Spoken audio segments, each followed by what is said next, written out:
For CapitalWeatherGang.com, we have a warmer, sunnier week ahead. Maybe not always above average, but rain chances are scant. And with bright sunshine, warm sunshine, that's about the strength of August level sun, we should feel pretty darn comfortable this week more often than not. Thanks for joining for our weekly Sunday Sunset Chat. I'm Camden Walker for CapitalWeatherGang.com. That's our blog. Anytime need us, 24/7. You'll find my PM update there at the top talking about the patchy frost potential, but it's sunnier and warmer for much of this week, especially before a cold front moves through on Wednesday. Maybe some scant slim rain chances Tuesday night into Wednesday, and then again Friday night into Saturday, perhaps bleeding a little bit into Sunday. But we'll take a look at all of the details for you. And thanks for joining from Instagram, YouTube, X, and Facebook. Good seeing all of you on all four of our platforms at capitalweathergang.com. That is, again, our blog anytime you need us. Let's look at our frost advisories that are west of I-95 and along I-81. We even have freeze warnings. So let's kind of remind ourselves that plants could be killed with a freeze warning. Plants could merely be damaged with a frost advisory. So it's very important, if you're in the freeze warning area, to bring those potted plants, those most sensitive plants, inside. All right, let me make sure I'm getting my comments. It looks like we're loaded on Instagram, Facebook, X, and YouTube. Thanks so much for tuning in. And so far, we are good to go. Along and east of I-95, we at least have warm enough temperatures, but do keep in mind, for tomorrow night, we could see some patchy frost again, so please stay tuned to capitalweathergang.com and the National Weather Service. We could see some frost advisories issued again tomorrow night as well. All right, precipitation this week, along with clouds, kind of hard to come by both. We're going to see a pretty darn sunny week more often than not. I think our first slim chance at some raindrops might be Tuesday night into Wednesday, and then again Friday night into Saturday as it stands now. And I don't want to rule out a little bit of rain chance on Sunday as well. But if you're currently, waffling between Saturday and Sunday outdoor plans, maybe load them a little bit more onto Sunday if you need to start making decisions sooner than not. No frost advisory where you are, Sierra. If you can bring some of those most sensitive plants, they still might not like temperatures potentially as cool as the mid 30s. Winston, thanks for joining from Chevy Chase. Be Happy Gardens, thanks for joining. And MT and Grace, thanks for joining on Instagram as well. All right, I'm Camden Walker for CapitalWeatherGang.com. Hi, Maria. Hi, David. Good evening. Happy Sunday to Kristen on Facebook. And David, wow, you're in Texas. Good to see you traveling. And Peter, hello. Thanks for tuning in from Facebook as well. All right, so again, a pretty sunny week, very limited precipitation chances, but just if you're curious how much as a gardener or farmer, they might add up to maybe a quarter to half inch this week. Rain chances are, probabilities once, twice this week, and rain amounts, even behind those scant rain chances, are pretty light rain amounts. So our storm that was kind of south and east of DC is pulling out to sea, and those clouds were a little pesky today, kind of threw some clouds our way, but raindrops stayed south and east of Fredericksburg. Now looking ahead for the next kind of work week time frame, temperatures looking like they're going to be above average next work week. So if you're a warm weather lover and want above average warmth, which generally this upcoming week will not provide, look forward to 8 to 14 days from now. And the precipitation outlook is kind of leaning maybe just a hair probability below average. But what's good news, and I know some of you are worried about our recent pattern shift to drier conditions, we're still clear in the drought department. Rain surpluses continue throughout the region since January 1st. We'll have to watch it over the next couple weeks. Granted, I'll keep an eye on it for you, but right now, we're not in the super peak of the growing season. Evapotranspiration is not kind of at its peak for the year, with not all the plant life getting going just yet, not all of our crops getting going. And here's another optimism, to look at the drought outlook, another piece of optimistic news. When you look at the drought outlook for the next month, the only place a persistent drought is there in North Carolina, which is already, growing just a hair there in North Carolina, but staying out of our immediate region for now. So don't worry. And I'll continue to check in every week or two on, rain surpluses, rain deficits, and drought conditions, but we're good right now. So put that in the back of your mind. I started hearing grumblings with the change in our pattern that we might be worried about rain, but we are not. Yes, it is growing season. Allergy sufferers know the tree pollen is high. And as you know, as loyal viewers, over the last several Sundays, we've been talking about that typical, frosts and freezes can go well into April, if not May, for parts of our region. So you all are not surprised. You're good to go with this frost advisory issued tonight and freeze warning along I-81. Not unheard of, not atypical at all. So just keep that in mind. I would still, for a little while longer, keep those plants, some of the most sensitive plants, mobile and portable back to indoor areas. And if you're curious, that we do have a couple broods of cicadas this year, so we'll have to watch this for you. We'll keep you posted. They don't really get going until May, but we'll obviously watch this for you if you're down near the Chesapeake Bay and the Tidewater area of Virginia especially. We could have a couple noisy broods of cicadas hatching. All right, I'm Ken Walker for CapitalWeatherGang.com. Frost advisory issued tonight. Maybe we'll see some frost advisories tomorrow night. And along I-81, please take note, a freeze warning has been issued. And here's your reminder that freeze warnings are more serious and that could actually kill plants rather than a mere, frost advisory. Temperatures don't even necessarily have to get below freezing for frost to form, and so damage to plants can be expected, but they should generally, more often than not, survive, whereas a freeze warning is much more catastrophic to plants and crops. So make sure you are still keeping those most sensitive items mobile and in pots, as I've been warning you for weeks. This is not atypical to see some frosts and freezes into later April and even into early to mid-May for some of our higher elevations. So hopefully you're not surprised. We've been talking about the pattern, climatologically speaking, this can happen this time of year. All right, thanks for tuning in on Instagram, Facebook, X, and YouTube. Charlie, I think the pollen could be medium high this week for trees. I'm not looking forward to it myself. And let's see, we've got other comments coming in from YouTube. Hey, Scott. Hey, Julia.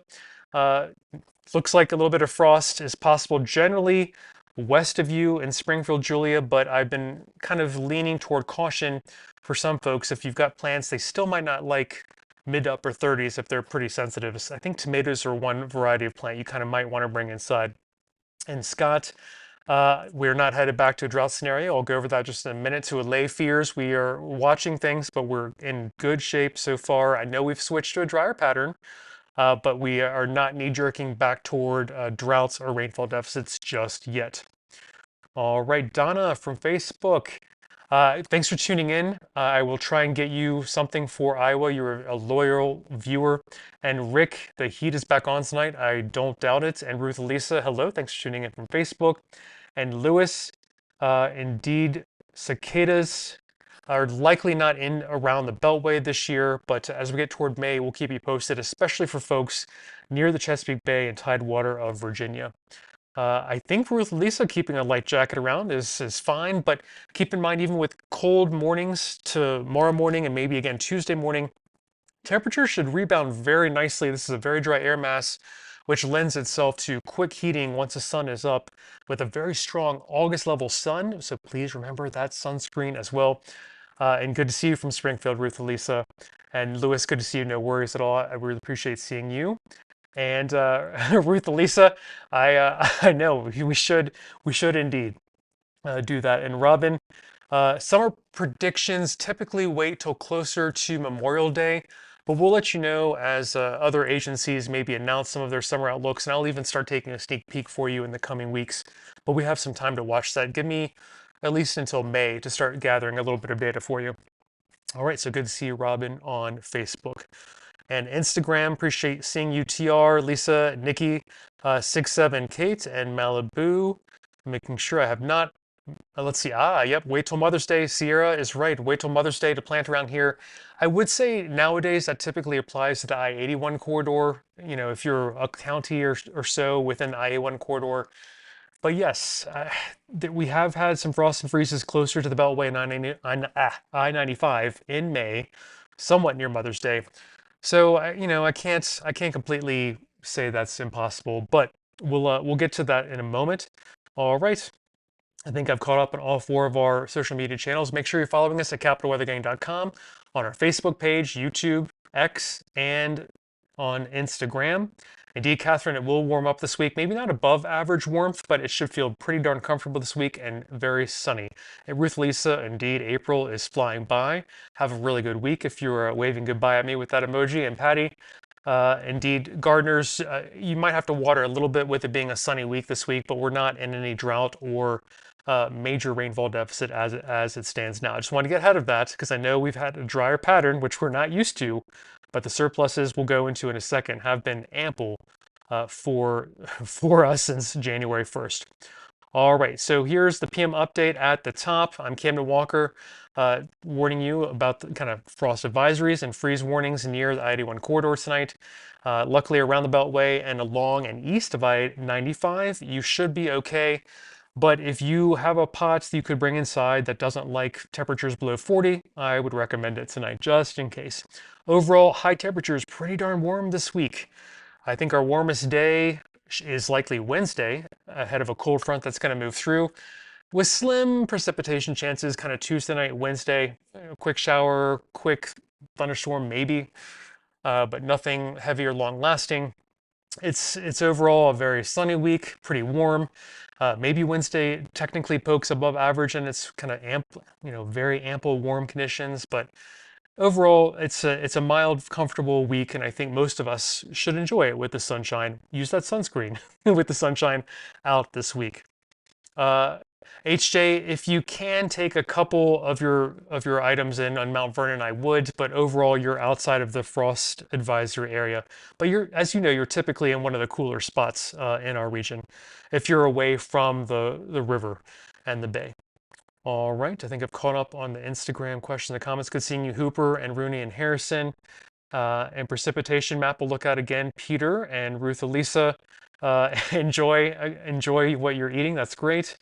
And yep, Ruth Lisa, I will also have a Mother's Day chat. Don't worry about that as well. So I think my next Monday holiday edition evening chat live will be on Memorial Day, just so you know. All right, let's move ahead. We've got for you precipitation animation here at the top, cloud animation below. Just to illustrate, it's a pretty dry week. It's a pretty sunny week. Maybe Tuesday night into Wednesday, we see a few showers, maybe a super brief thunderstorm as a cold front moves through, giving us a windy but warm Wednesday. Winds could gust maybe near 30 miles per hour into Wednesday night as well, so kind of keep that in the back of your mind. It will be windy and warm Wednesday and behind the cold front Wednesday night. But overall, we need some sunscreen this week. Even though it's below average warmth, it's still warm nonetheless. Our averages are creeping up into low 70s for average high temperatures for our airports in the region. So, our average benchmark is getting really warm, so even a little below average is still comfortable, I would argue. Now, here are the rain amounts over the next 7 days. Pretty light. Quarter, half inch maybe. It's, something.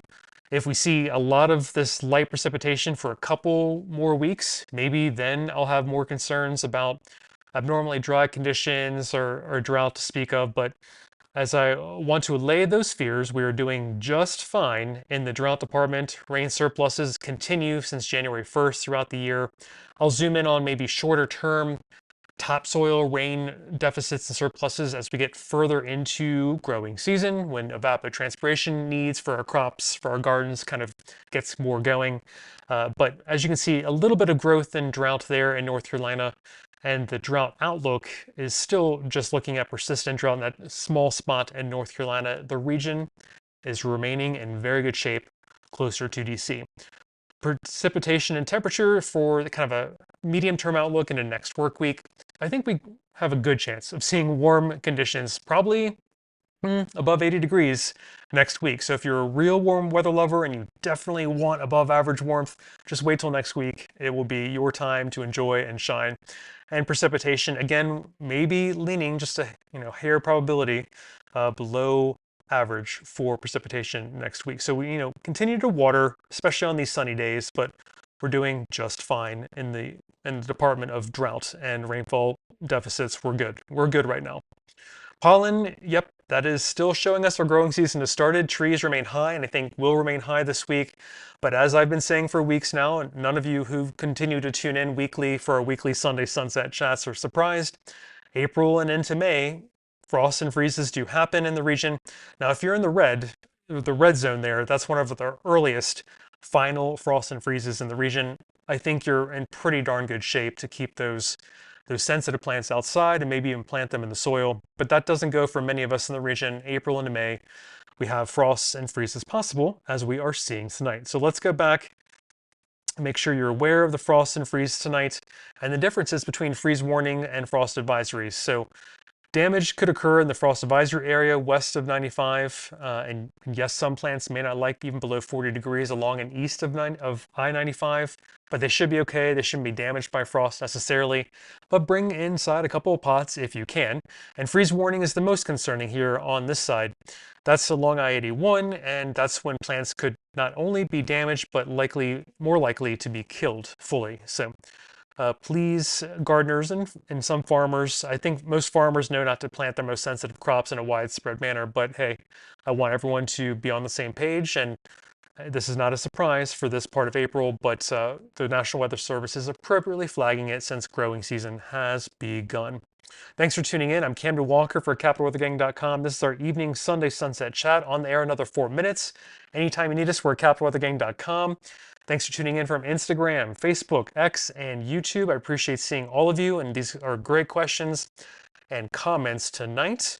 I think I've caught up on some of them. And Ruth Lisa, I think wind chills will be minimal this week, so I'm not quite feeling like winter. These are kind of between 2 and 8 a.m. when we have kind of the potential for patchy frost. The sun is so strong, August strength this time of year, that will rebound nicely during the days, the daytime hours, very quickly into 60s and 70s this week.